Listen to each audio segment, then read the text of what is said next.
5, 6, 7, 8, 9, 10, 11, 12, 13, 14, 15, 16, 17, 18, 18 prior adjudications as a juvenile.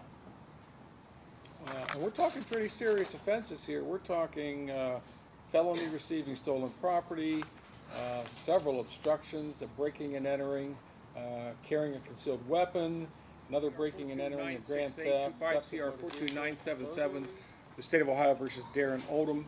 Mr. Oldham is present in court with his counsel, Mr. Brenner. Ms. Tranter, on behalf of the State of Ohio, we're here for sentencing. There was a pre-sentence investigation that was prepared. Has everyone had an opportunity to review that? Yes, Your Honor. Yes, Your Honor. Anything on behalf of the state?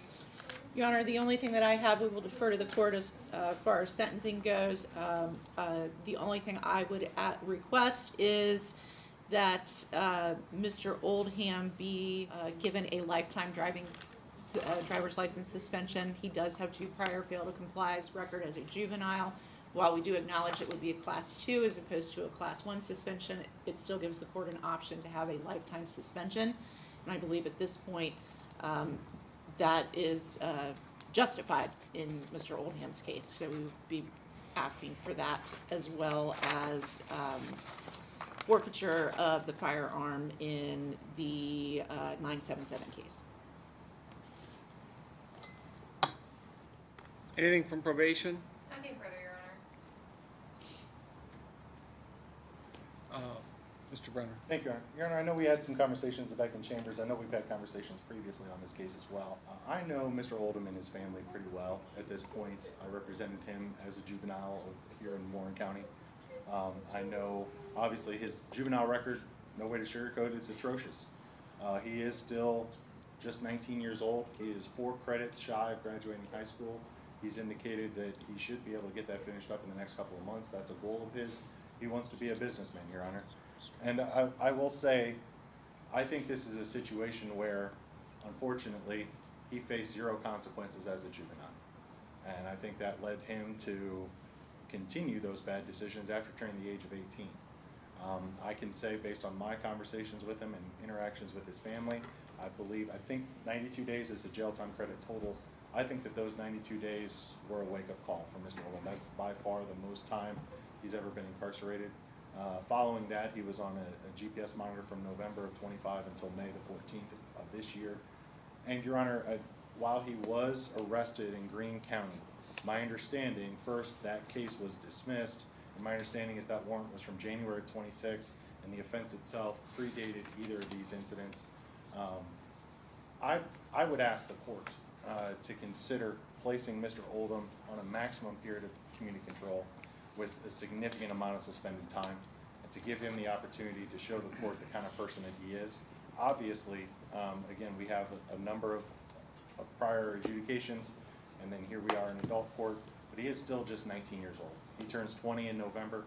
I know he's an intelligent young man, he's a thoughtful young man, and I think, unfortunately, he has, again, been with the wrong crowd and made bad decisions, which isn't to escape accountability. He's here because he entered pleas on both of these case numbers. But I did want to just kind of address that with the court, the fact that, I know both he and his brother have been in trouble. And I think, again, it was a product of the environment more than anything, because I know his mother, and his mother is not the kind of person who would, I guess, allow her children to get into trouble if it were up to her. I know we had some discussions back in chambers. I wanted to clarify, his mother, in fact, her husband's in the Air Force. She moved to Colorado. My understanding is the intention is to relocate there for an ongoing period. I've spoken with Jerron. I think it'd probably be a good idea if he moved out there at some point to get away from the environment in Montgomery County. With that being said, Your Honor, again, 92 days jail time credit, and I'd ask the court to consider a suspended sentence. I know we had a joint recommendation of probation in this case.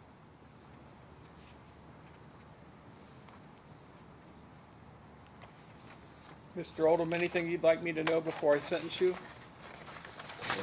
Your Honor, I just want you to know that I'm good at taking self-accountability in the things I do, and I understand I was wrong and it won't happen again.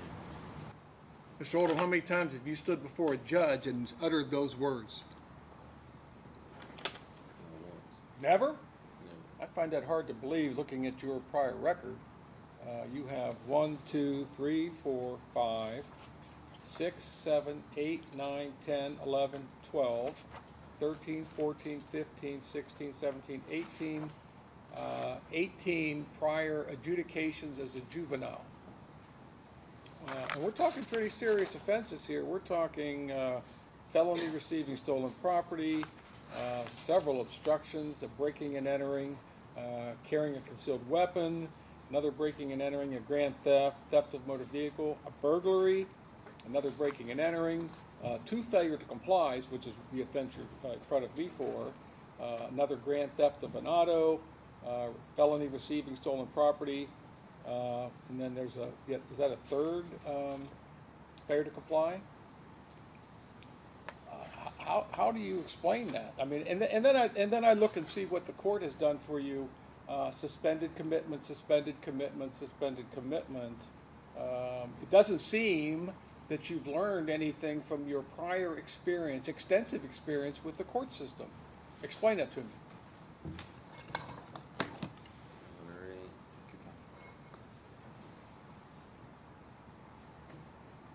I just feel like it was an eye opener. What all this time I got over my head, and the felonies that could be stuck on me for a long time. For a 19-year-old to have that many adjudications as a juvenile, and then as soon as you turn 18 and become an adult, you are immediately in my court on 2 separate indictments, 2 separate felony indictments, right? Mr. Oldham, I got to tell you, here in Warren County, we take this very seriously. Running from the police is unacceptable, period. We had a deputy that was killed a few years ago because someone ran from the police and struck the deputy. So at this time, the court is going to make a finding. Well, first off, I've considered the pre-sentence investigation, the purposes and the principles of sentencing, the relevant seriousness and recidivism factors. I am going to find today that you are not amenable to community control, and that prison is necessary to fulfill the purposes and the principles of sentence, including punishment, deterrence, and protection of the public. Number 1, community control would not adequately punish you and would seriously demean the seriousness of this case. Prison is necessary due to your extensive criminal history. So, on case number 42968, which is the failure to comply, the first case, the court is going to order you to serve 12 months in prison on the failure to comply count and 12 months in prison on the receiving stolen property. By law, those are required to be served consecutive to each other. Your license is suspended for your lifetime at this point in time. On that case, court finds that you're indigent for the purpose of any fines, costs, or other financial sanctions. You have 92 days jail time credit on that case. Under case number 42977, the court's going to order you to serve 12 months in prison on that felony, 180 days in the Warren County Jail on the misdemeanor, that to be served concurrent with the felony, that case to be served concurrent with case number 42968. Court again will find that you're indigent on that case. The handgun is ordered to be forfeited. Now you're also subject to a discretionary period of post-release. Is it discretionary on the F4? Discretionary, yes. Which means upon your release from prison, the adult parole authority may supervise you for up to 2 years. If you violate that supervision, you can be returned to prison for up to 1/2 of this court's original sentence. If your violation is that you commit another felony, you can be returned to prison for 1 year or the period that you have left on PRC, whichever is longer. That time would run consecutive to any additional prison time that you get sentenced to. Now, there may be opportunities for you to receive up to 1 day per month for participating in certain education, vocation, or other programs sponsored by the Department of Corrections. You do have a right to appeal the court's decision of your sentence to the 12th District Court of Appeals. If you want to appeal, you must file your notice of appeal within 30 days of today's date. If you can't afford to pay for the transcript or anything necessary for your appeal, including an attorney, that can all be provided to you at no cost. Now, one more thing. I want to get your attention, sir. You understand what I'm saying? I don't think whatever has happened to you in the justice system before this has done you any good at all. I'm trying to get your attention now. I will consider a motion for judicial release after you've served 6 months in prison and put you on community control. Now, condition of that is that I will not consider it if you go up to the institution and you get involved with the gang or you start breaking the rules of the institution. I'm just going to say no, and you'll serve out your time. But I want to give you an opportunity. I want to reach out and help you, but you're not getting the message so far. But I do want to still give you that hope that I plan on doing this down the road. Do you understand? Do you have any questions for me? All right, there's a deputy standing directly behind you. At this time, you are remanded into the custody of the Warren County Sheriff's Office for transport to the Department of Corrections.